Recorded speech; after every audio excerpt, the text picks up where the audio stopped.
And my mixer is finished doing the kneading.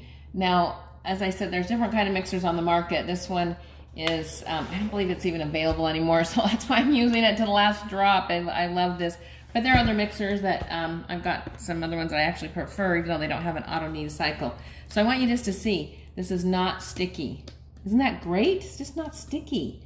And it took about 2.5 minutes to knead that. I'm gonna get a spatula, because it's still a little sticky here at the bottom, but that's okay. You don't want it to be so dry, because then your bread is gonna be dried out. Now, the other thing that I don't really like about this mixer, it has the dough hook is all stuck in there. So now another thing I really recommend is that you get a pastry sheet of some sort. You can find some silicone ones on the market.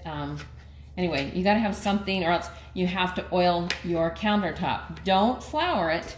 You want to oil it, because that's the way it won't stick to your countertop, but we don't want to add any more flour than what we've got. All right, so remember, I'm showing you the whole behind the scenes. The only thing you haven't seen me do here is when I was getting my water hot at my tap, and also watching the whole kneading cycle, which was 2 minutes.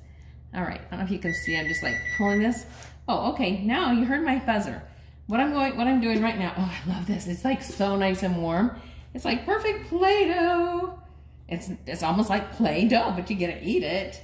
I'm gonna just show you this bowl that you saw was pretty messy, is now a lot cleaner, isn't it? Now I could just go scrape some of that dough off, just a little bit. You never know, don't need to waste it. All right, whatever you're going to roll this out at, you can make cinnamon rolls with it, as I said. I'm doing some pizza rolls right here, and some cinnamon bread. You can just make loaves of bread. I'm not going to do all the formation.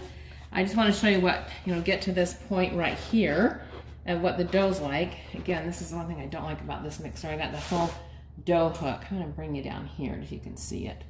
Got the whole dough hook there, and it just is kind of a pain to pull out. But see, it's not sticky. All right, let me go back to the you heard my oven. Because this is instant yeast, you only have to have the dough rise one time. The old-fashioned way is that you mix it up, and then you have to put it in a bowl, and then you have to let it rise, then you punch it down, then you roll it out, then you have to let it rise again. Maybe that's TMI, right? If you've never made bread before.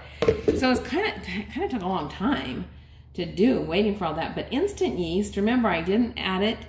I added it to the flour. I didn't add it directly to the water like you do with traditional. So I love instant yeast. It's just such a time saver, and you get a great product out of it. Look at that. So let me get back. I promise I'm going to tell you why you're hearing my oven buzz. Once I roll this out, I'm going to, it just has to rise one time. So if I make it into loaves of bread, that it just has to rise one time till the loaves are doubled.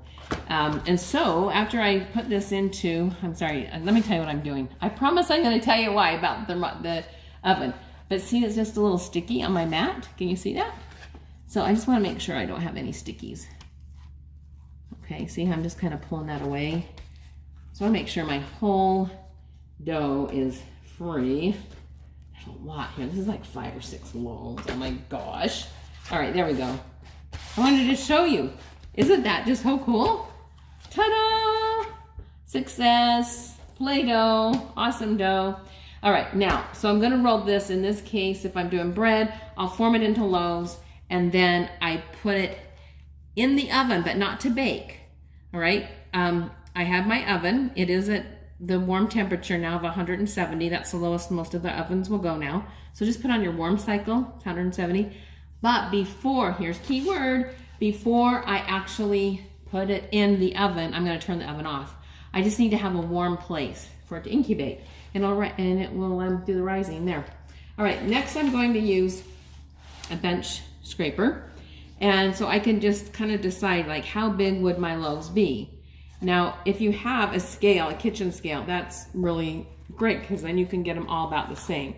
I'm just taking chunks of dough right now because I'm going to make these pizza rolls. And so I'm not sure how, I'm going to do several, like a couple dozen, several dozen.